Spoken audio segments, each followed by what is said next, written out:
Besides the Dodgers, which organization would you say is best run from top to bottom? Oh, Red Sox, for sure. Not even up for debate. All right, moving What on. what do you think, Nick?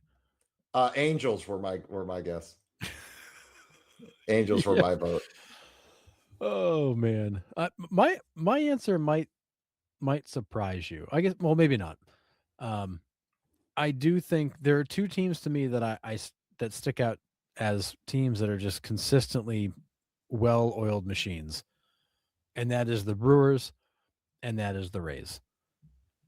They do everything different than everybody else. Um, they don't miss when they do things very often, and they're always competitive, even when you think they won't be. Now, I realize the Brewers GM, and I'm blanking on his name now. He's been the executive of the year like twice in the last 3 years. So like it's not like it's a secret, but they are very, very well run top to bottom and get by with a very shoestring budget.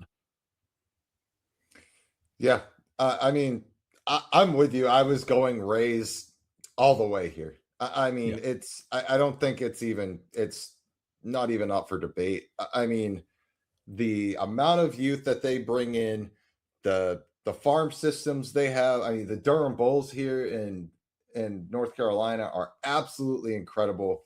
Like those players are ready to move up because of the atmosphere they play here in North Carolina, right?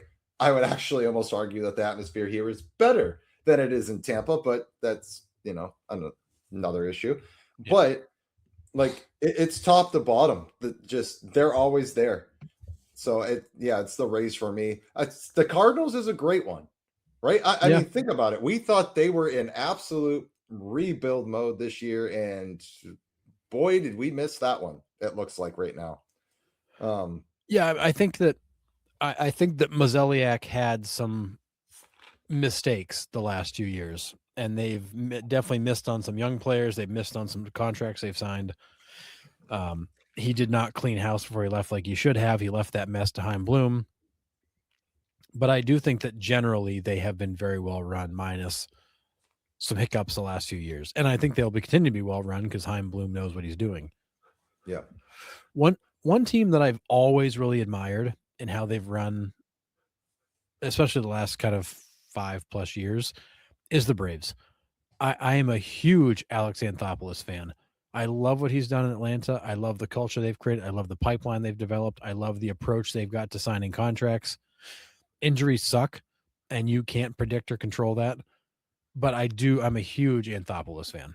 I think that guy does Yeah. a tremendous job, and that organization really has their act together. Yeah. Usually. Yeah. I'm with you. I think it's those three at the top for sure. Yeah, Curtis, this is a great point. The Brewers let Peralta go. They let their ace go, and they haven't lost a step. I No. mean, yeah, wild.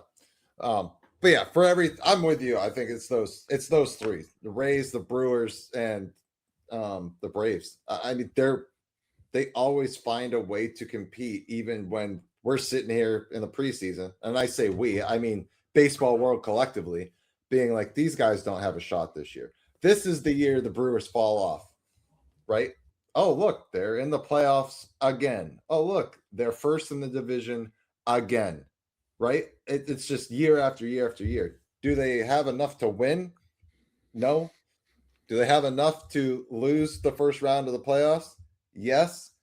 But like it's those three teams year after year after year. They're always there. They're always in the discussion. They're always in the hunt. The Rays might not always get there, but they threaten every single year in one of the toughest divisions in the league.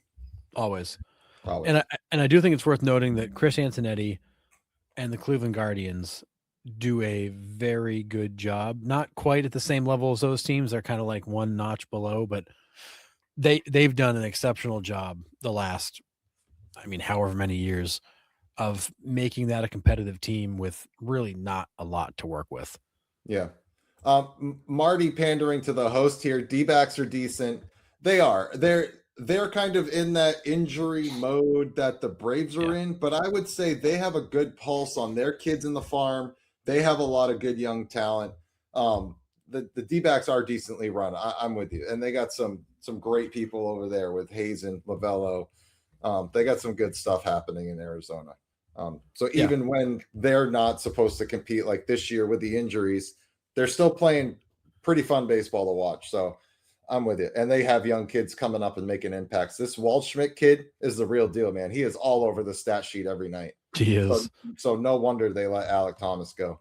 Yeah. And Mike Hazen is a Theo Epstein guy from that tree, very much cutting this out of the same cloth. Does a very nice job. Yeah, absolutely. So just thought it was kind of, wouldn't it? It'd be amazing if the Red Sox had a GM like a Chaim Bloom or a Mike Hazen. Like, man, that'd be different. Imagine. Oh wait, those guys all worked for the Red Sox. Weird. Could you imagine? Yeah. But whatever. Yeah, just thought that was an interesting question to ask. See what your views on it. But I mean, we all kind of think the same. So yeah. Right now, Astros are at the bottom. Astros are a tough one. That's an organization they've had some things go their way and some things not. Yeah. But it's an interesting question because we've seen such a kind of a wild start to this year that it's like, man, like where's this coming from? Like what happened? What changed? Yeah. So yeah, and you're welcome, Ryan. You're welcome for Chaim Bloom. Yeah. Actually, you can thank Alex Cork because he ran him out of town.